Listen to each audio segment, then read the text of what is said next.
एक ही परिवार में बेटा और बेटी जन्म लेती है।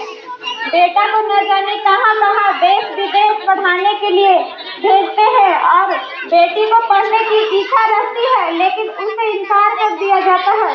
आगे देखते हैं अगला दृश्य में क्या होता है। परिस्थिति दिखाई देते हैं, जब भी आपको देखते तभी तेरा उदास उदास लगता है।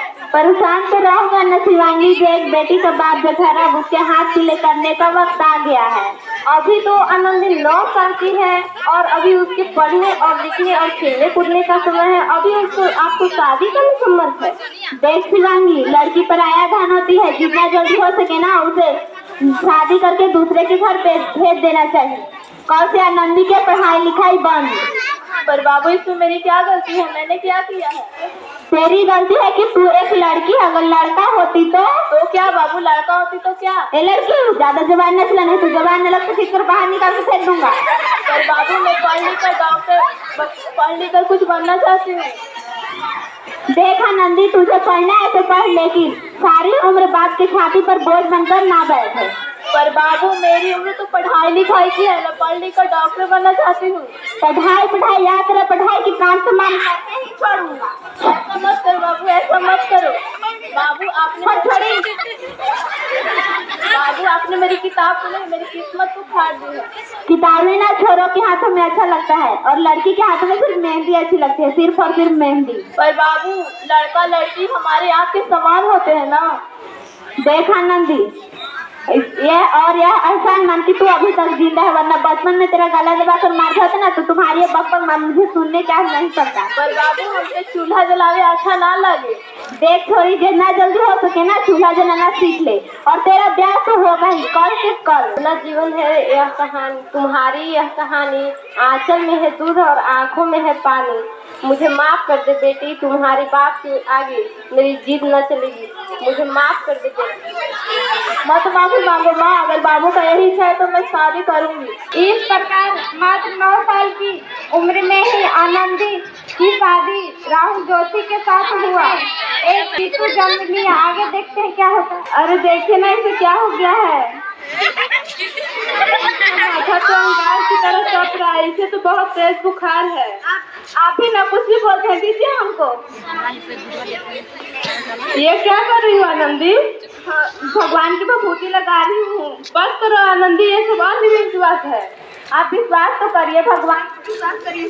भगवान की कृपा से इसका माथा ठंडा हो रहा है, इसका बुखार भी उतर रहा है। बाबू आंखें खोलो, बाबू आंखें खोलो, तुम्हारी माँ बुला रही है। बाबू आंखें खोलो। बाबू देखे, ये तो अपना आंखें नहीं खोल रहा है। अब हमारा बेटा कभी भी आंखें नहीं खोलेगा। क्या है आप क्या कर रहे हैं? मेरा बेटा मुझसे कोई नहीं छीन सकता, कोई भी नहीं, कोई भी नहीं। नहीं मेरा बेटा। पागलपन बंद करो आनंदी। माधव ले जाओ इसे।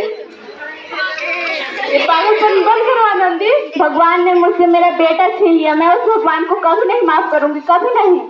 भगवान ने नहीं, तुम्हें तुम्हारी शिक्षा में और तुम्हारे अंधविश्वास में हमारा बच्चा छीना है। अगर तुम आज पढ़ी लिखी होती तो हमारा बेटा जीवित होता। तुम अनपढ़ थी, आनंदी अनपढ़ है।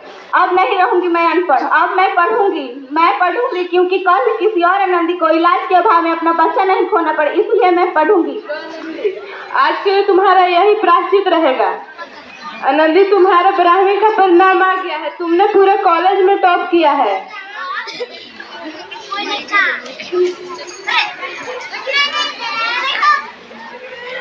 आनंदी तुम्हारी मेहनत रंग है, तुम्हें शिक्षा वृत्ति मिली है। ये लो अमेरिका जाने की टिकट। क्या मुझे शिक्षा वृत्ति मिली है? मैं पढ़ने के लिए अमेरिका जाऊंगी, पर मैं ये सब अकेले करूंगी कैसे?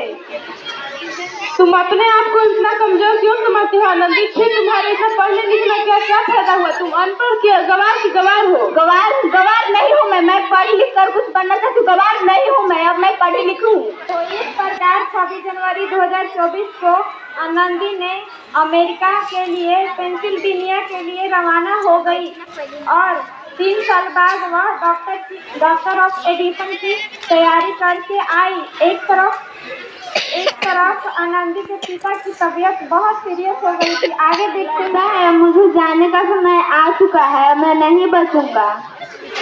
बोलिए। शहर की सिटी हॉस्पिटल में एक अमेरिका से कोई बड़ा डॉक्टर डिग्री लेकर आया है, वहाँ पर एक बार चलकर दिखा लेते हैं। हाँ हाँ सही बोला भैया, एक बार तो दिखाने से दिल की तसल्ली तो मिल जाएगी ना। हाँ हाँ चलो जल्दी चलते हैं। इस मरीज की हालत तो बहुत ही खराब है। कोई चमत्कार ही इसे बचा सकता है। ऐसा मत बोलिए भाई, डॉक्टर साहब कब तक आ जाएंगी?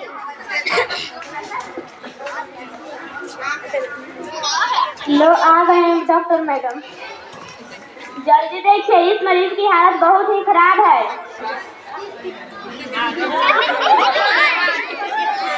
आपको बचाया है डॉक्टर मैडम। क्या मुझे डॉक्टर साहब ने बचा लिया? मैं उनसे मिलना। अब आप बिल्कुल ठीक हैं। आपने मेरी जान बचाई। मैं गरीब भला आपको इस बदले में क्या दे सकता हूँ? वचन चाहिए मुझे कि कल तुम किसी और लड़की को कहो, ये नहीं कहोगे कि तुम कुछ नहीं कर सकते हो। वचन चाहिए मुझे कि तुम किसी और नंदी को ये नहीं कहोगे कि तुम कुछ भी नहीं कर सकती हो। वचन? ये कैसा वचन है?